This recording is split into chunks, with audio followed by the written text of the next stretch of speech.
ఇక్కడ మనకి చెప్తూ ఉంటారు, ఎవరైనా కుటుంబ వ్యక్తులు మరణించినప్పుడు 1 సంవత్సరం కాలం ఎవరైనా కూడా ఆ ఇంట్లోని వ్యక్తులు శుభకార్యాలు చేసినా, దానాలు చేసినా, అర్చనలు చేసినా ఆ పుణ్యం అంతా కూడా కొంత ఆ పితృదేవతకి పెడుతుందిట, వాళ్ళకి నరకలోకం నుంచి విముక్తి కలిగిస్తుందిట. అయితే ఈ రోజులో వచ్చినటువంటి దుష్ట సాంప్రదాయం ఏమిటంటే, మా ఇంట్లో ఎవరో పోయారండి అందుకని మేము పూజలు చేయకూడదు, దేవుడికి దీపం కూడా పెట్టకూడదు, రోజు చేసేటువంటి సహస్రనామం కూడా చదవకూడదు అనేటువంటి మాటలు మాట్లాడుతూ ఉంటారు. ఈ పుణ్యం వాళ్ళకి పోతే నష్టమా?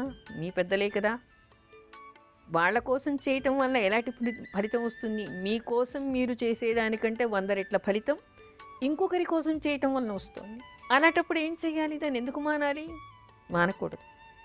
అర్చనలు చేసినా, అభిషేకాలు చేసినా, ఏకాదశి వ్రతాలు చేసినా అవన్నీ కూడా పితృదేవతలకు పెడతాయి. ఒక వ్యక్తి మరణించినప్పుడు ఆ వ్యక్తి మరణించినప్పటి నుంచి సంవత్సరికం చేసే వరకు ఏకాదశి వ్రతాన్ని చేసి కుటుంబ వ్యక్తులైనటువంటి వాళ్ళు కానీ, సన్నిహితులైనటువంటి వాళ్ళు కానీ ఆ పుణ్యాన్ని వాళ్ళకి ధారపోయింది. వాళ్ళకి నరకలోకం నుంచి విముక్తి కలుగుతుంది. పైలోకం నుంచి మిమ్మల్ని, మీ పిల్లల్ని వాళ్ళు ఆశీర్వదిస్తారు. అంతేకాదు, ఇంకొకరి కోసం చేయటం వలన మీ పుణ్యం ద్విగుణీకృతం అవుతుంది. 100 రెట్లు, 50 రెట్లు, 33 రెట్లు ఇలా ఒక్కొక్కటి చెప్తూ ఉంటారనమాట. వీళ్ళకి చేస్తే ఇంత వస్తుంది, వాళ్ళకి చేస్తే అంత వస్తుంది. అలాంటి ఫలితాన్ని మీరు పొందుతారు. అందుకని మరణించినటువంటి వ్యక్తుల కోసం అని చెప్పేసి ఏకాదశి వ్రతాన్ని చేసి వాళ్ళకి ధారపోయవచ్చు. అంతేకాదు, భాద్రపదంలో వచ్చేటువంటి పితృపక్షాల్లో వచ్చేటువంటి ఏకాదశి వ్రతం చేయటం వలన పితృదేవతలకి నరకంలో నుంచి విముక్తి కలుగుతుందిట. మనం ఇక్కడ పుణ్యకార్యాలు చేస్తూ ఉంటే మనని పెంచి పోషించి మనకి విద్యాబుద్ధులు చెప్పించినటువంటి వాళ్ళకి మనం ఇలాంటి పుణ్యకార్యాలు చేయటం వలన వాళ్ళకి నరకలోకం నుంచి విముక్తి. మనం చెడు పనులు చేస్తూ ఉంటే వాళ్ళకి నరకంలో ఇంకా కష్టాలు, ఎందుకంటే మనని పెంచిన తీరా విధంగా ఉంది కాబట్టి. ఇక్కడ మనకు అర్థమవుతున్నటువంటి విషయం ఏమిటి? అనారోగ్యంతో ఉన్నటువంటి మన సన్నిహితుల కోసం కానీ, మన పెద్దల కోసం కానీ, మన పిల్లల కోసం కానీ, మన పితృదేవతల కోసం కానీ, మన పెంపుడు జంతువుల కోసం కూడా చేసిన వాళ్ళని నేను చూశాను. నాకు తెలిసినటువంటి ఒక డాక్టర్ గారు ఎప్పుడూ పూజల్ని నమ్మేది కాదు.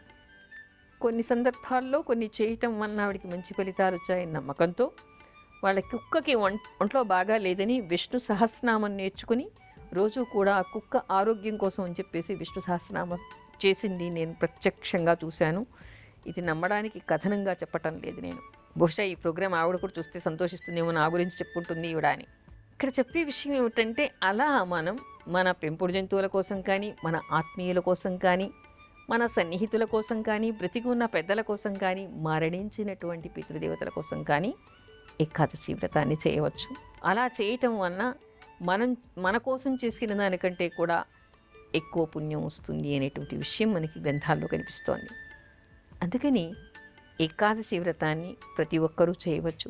చేసినప్పుడు నేను మాత్రమే పుణ్యాన్ని పొందుతాను అనుకోకుండా మన చుట్టూ ఉన్న వాళ్ళ కోసం కూడా ఆ పుణ్యాన్ని ధారపోయడం అనేది నేర్చుకుంటే. అమ్మా, అలాంటి వాళ్ళది నిజమైన ప్రేమ కాదు, అది వ్యామోహం. ఎగ్జాక్ట్లీ చిన్నత్త, నిజంగా ప్రేమించుకున్న వాళ్ళు అలా చేయరు.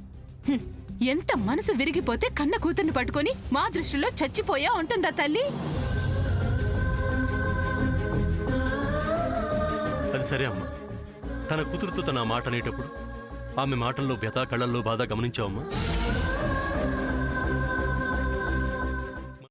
పెద్దబాబుకు బర్త్డే విషెస్ చెప్పు కూడా వెళ్ళాం కదా. ఊరికే ఎలా కాలిపోతుంది? మంట పెడితేనో పడితేనో తగలబడుతుంది.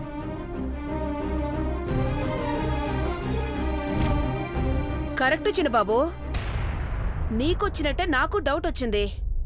పార్వతే షర్టును తగలబెట్టిందనుకుంటా.